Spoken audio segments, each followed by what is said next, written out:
I'm making another video with the rock. This is such a beautiful rock, very relaxing.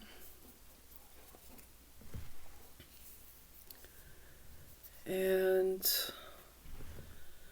the slug is back and in the compost area. I put it gently down onto the compost earth out there, and I sprinkled some water on it, and the slug was going up like this, like, why are you putting me down? I want back on your hand.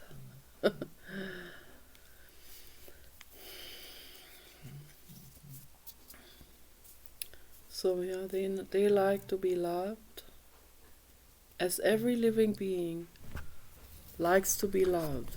Every living being in the whole eternal universe. This year, I made this originally as a sunglass case, but then I decided to sew it onto a scarf, because I can put, this one is too big for this, but I can put small rocks into it, and I can tie it with a string like this, and then I have a rock in a pouch on a scarf. I just thought that would be nice, like when we go for a hike on the beach, I can put a little rock in it that I want to save, and I can wear it and feel the energy of the rock. It's just no, it doesn't have that jewelry effect, because people will not be able to see the rock in that pouch, but I can feel the rock. So that's the most important part, much more important than your appearance to the outside world. Okay, so what matters is how something feels, and this rock feels amazing. Often something that looks amazing also feels amazing, as this rock here, for example. But you don't need to necessarily have a diamond in your hand, and when you find a raw, unindoctrinated diamond somewhere in some kind of rock mining area, you might find something. You might find a diamond this size, right? But the diamond will be shaped not like this, but the diamond will have edges of all kinds of sorts all over the place. Very irregular. It will have complete, like, slabs because the structure of the diamond is different than this here.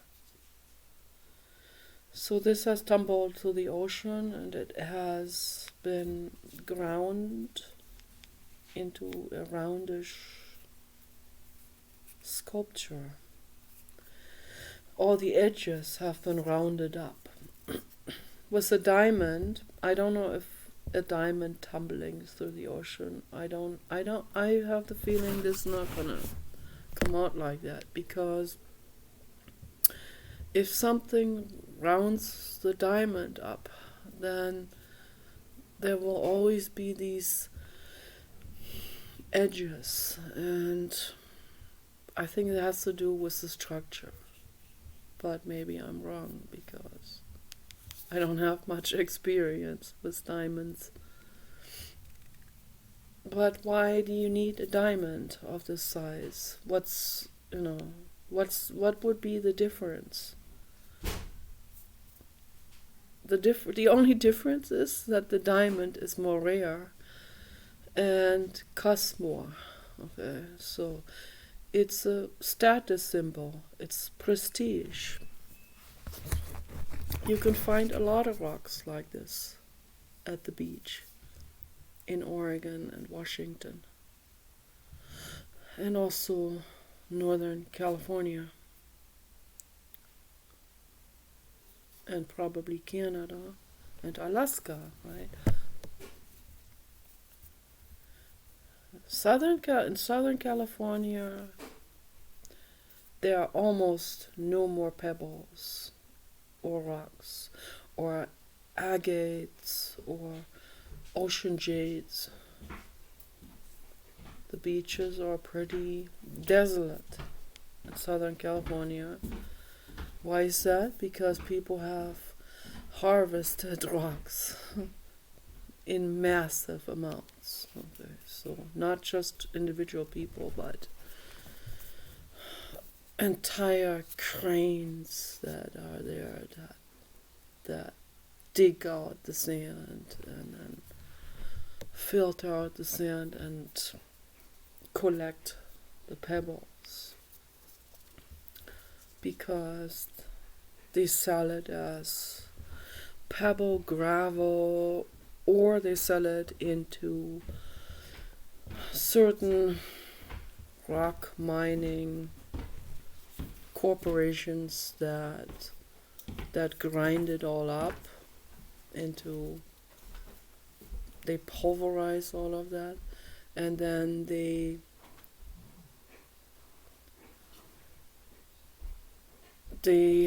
cement it back together with some kind of, with some kind of glass, silica or something. And then they make self-made marble out of that. Marble rocks, marble bricks, marble slates for making tabletops and so on. So, I don't know if that's so good. This is an awesome. I found this at the river. I already talked about this. But the ocean has many of those. And this river is not far from the ocean. And some of those rocks get tumbled through the river from the ocean. So I believe that's what happened, that this rock has been tumbling through the ocean and then washed into a river. And then the riverbeds are full of those rocks, those rounded rocks. And many rocks may have also been through the rivers, up and down the rivers, tumbling through millions and millions of years. And this is so nice. This feels so good. So gorgeous. Feels so calming and so smooth. Just amazing. It's an amazing nature art. That's what that is. Nature art.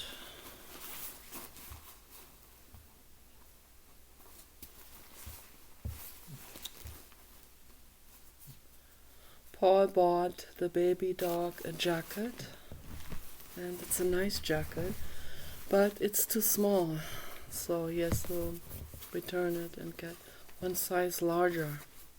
A puffer jacket for the baby dog. That looks really nice. Really, really good. With a zipper on top. The perfect design. Made in China by intelligent people. Everything is better that is made in China.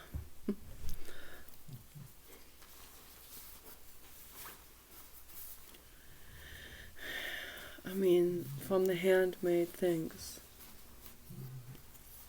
or machine-made things. The ocean rocks are just the same in China as they are here. The same artistic, amazing. And artwork, when you make art and when you really dive into the art, then that will be equally good as works made in China or anywhere in the world.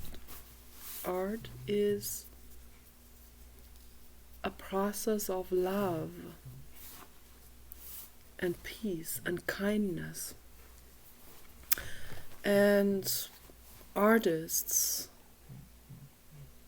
that are really loving their crafts and art and that process of creation, they are equally good everywhere on the whole planet.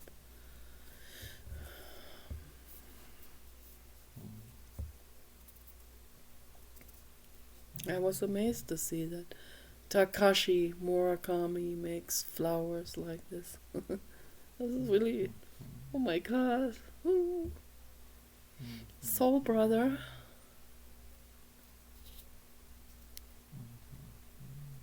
Awesome. And it's also interesting that this comes as a sign of the times, even in artwork, even in very flowing individual art processes. Of course, our art in some way or another reflects the era you live in. You can't get away from the era you live in. So the era of cartoons and the era of modern, postmodern, futuristic modern shapes and colors. And then there's also something called morphogenetic fields. I read a book by Erwin Laszlo, who is the founder of the Club of Rome. He wrote this book about morphogenetic fields. And the great scientists are getting into this subject, of course. Dr. Rupert Sheldrake, Dr. Bruce Lipton, and others that are getting into this. The panpsychists, of course, are all on board. Dr. Ben Goertzel is on board with that. And I am. And the morphogenetic fields are, we don't see it, that's another energy swirl that's happening out there. I talked about this many times. We don't see it because it gets filtered out through the discrimination ribbon, but it's there. There are energy fields. There's quantum entanglement and energy field quantum entanglement, where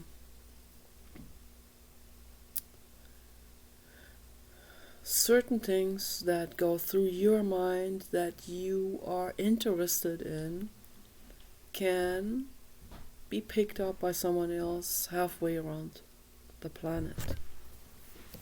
So Takashi Murakami making these flowers and other things, he makes also really cartoonish stuff, but my stuff is also kind of cartoonish then. It's quite cartoonish. So strong outlines and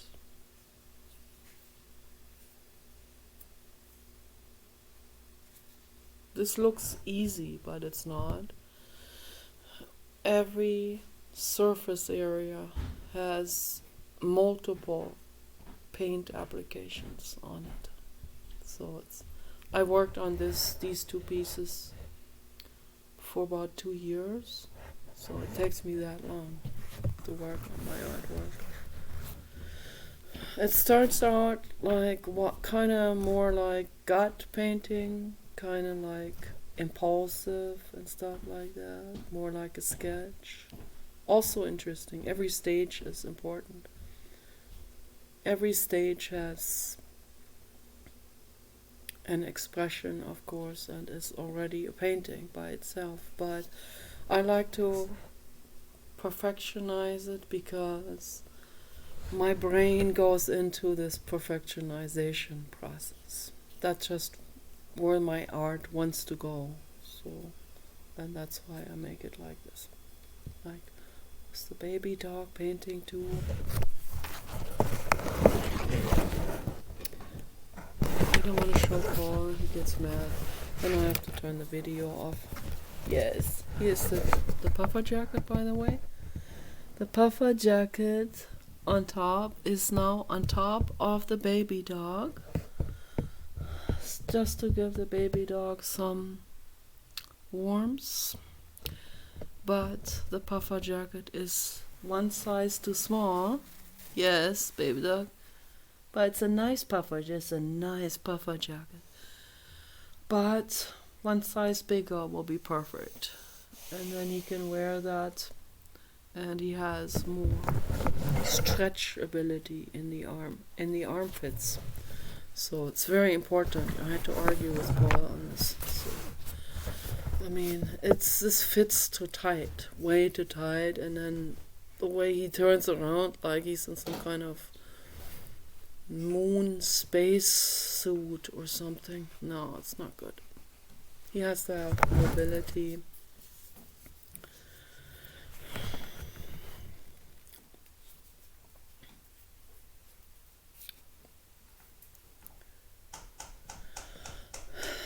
Clothes have to fit comfortably. It's very, very important. And also clothes, no matter what clothing material that is, everything should be very, very high stretch for maximum mobility and comfort and movement and breathing and all of that. Very important. That is the future of clothing and fashion, is that everything has maximum stretch. Everything. Puffer jackets too. Shoes too. Anything. Hats, scarves, sweaters, pants, undergarments. Particularly, have to have extra stretch and extra comfort for someone like me who's fat. When they sit down, when you sit down and you're fat, then the spare tire bunches up, and you have to have extra movement in the top seams, of your pants. So, and also, pants should never be rigid at all. I mean, that's like my number one request for pants in particular, any kind of pants, underpants or overpants or jogging pants or long underpants, whatever, yoga pants particularly, of course. I mean, yoga pants are already made high stretch, but all clothes should be made extremely high stretch, and there should not be some kind of zipper in there anymore, So I don't know, maybe men need that when they go to a public restroom. Yeah. So I don't know. So if I would talk to